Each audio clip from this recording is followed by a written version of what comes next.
There are stories that feel like urban legends, the kind people repeat just to scare you. But the one I'm about to tell you is entirely real, documented, reported, and to this day, still unexplained.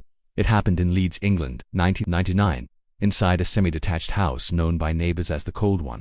Not because it was haunted, but because everyone who lived there complained about the exact same thing. The feeling of being watched from the upstairs window. The landlord always blamed old pipes, cracks, drafts, and the usual nonsense. But the truth was much stranger. When I moved in, the house looked normal, a bit outdated, a bit creaky. But cheap rent in the UK is a blessing, so I took it without thinking twice. The first thing I noticed was the large bedroom window facing the street. Perfect natural light, clean glass, nothing suspicious. But the neighbor across the road, a woman named Margaret, gave me the weirdest look when she saw me carrying boxes upstairs. "You're taking the top room?" she asked, almost whispering. "Yeah," I laughed. "Is there something wrong with it?" She hesitated, licked her lips nervously and whispered, "Just keep the curtains closed at night." Then she walked away. I thought it was a British eccentricity. You know, mind your business, keep to yourself. But she wasn't being dramatic. She was being serious. The second night I was unpacking, playing music low, enjoying my freedom. Around 12:10 a.m., I felt something strange behind me. You know that feeling when someone is staring at you? That cold pressure on the back of your neck. I turned around, curtains were open. Of course, I had left them open on purpose to enjoy the street. But reflected in the window was a silhouette. It wasn't outside, it wasn't inside either. It was in the glass, as if the reflection didn't belong to anything in the room. The shape was tall, narrow, and slightly crooked, as if the person, or whatever it was leaning forward. I spun around to check behind me. Nothing. When I looked back at the window, the shadow was gone. I blamed it on exhaustion. New house, new stress, new everything. I went to bed, but around 1:47 a.m. a sound woke me up. A slow tapping on the window. Tap, tap, tap. Soft but intentional. I froze. I lived on the second floor. There was no balcony, no tree branch, no wind strong enough to tap in a rhythm. I didn't look. I pulled the covers over my head and waited. When I left for work the next morning, Margaret was standing outside watering her plants. She looked tired and scared. "You heard it, didn't you?" she asked, without turning around. I pretended not to understand. "Heard what?" She put the watering can down and walked closer. "That tapping. Everyone hears it. Not every night. Only when it notices someone new in that room." I forced a laugh. "Are you saying the house is haunted?" "No." She shook her head firmly. "It's not the house. It's the window."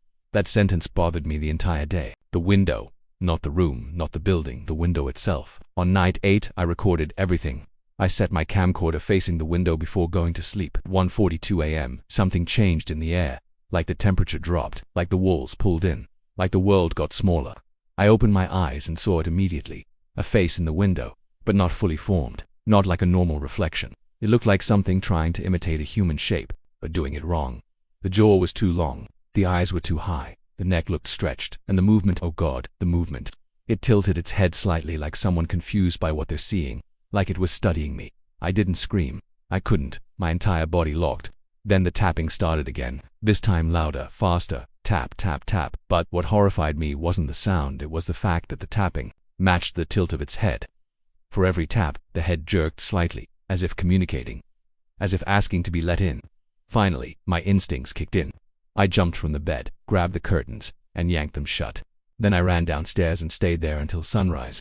I marched to the landlord's office the next morning.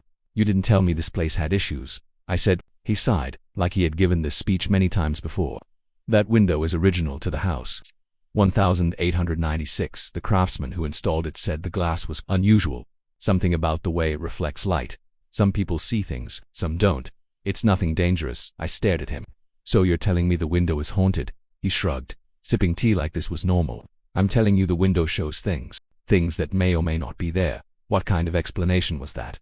But he wasn't done. "It only reacts to movement," he added, "and attention. If you ignore it, eventually, it loses interest." I didn't want it to lose interest gradually. I wanted it gone. I slept downstairs the next night, still woke up at 2:03 a.m., not from noise, but from a feeling. I checked the living room window. Nothing. Then I checked the hallway window. Nothing. Finally, unfortunately, I checked the upstairs window. The curtains I had closed were slightly open, just enough to see a sliver of glass, just enough for the reflection to reveal a handprint, but the print wasn't on the glass surface. It was inside the reflection, like someone had pressed from within. The shape of the hand wasn't normal either. The fingers were too long, the palm too flat, the angle twisted, and underneath the handprint, something was written in the fogged reflection. 4 words. "Don't sleep up here." I grabbed my things and went to a hotel. 2 days later, curiosity won. I went to the local library and searched the address. That's when I discovered the truth. In 1983, a tenant reported seeing a man in the window staring down. In 1991, a family moved out after multiple sightings. In 1994, a young boy claimed the man pressed his face into the glass. And in 1999, police were called during a disappearance. The missing person's last known location: the upstairs bedroom facing the window. The file said, no signs of forced entry, no broken glass, window sealed from inside, case still open.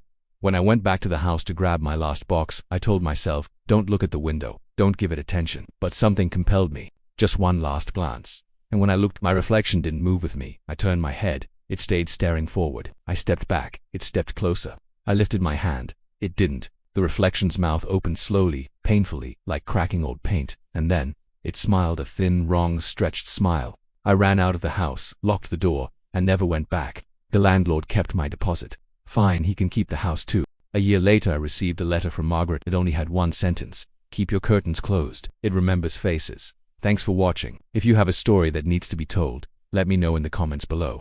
And don't forget to subscribe.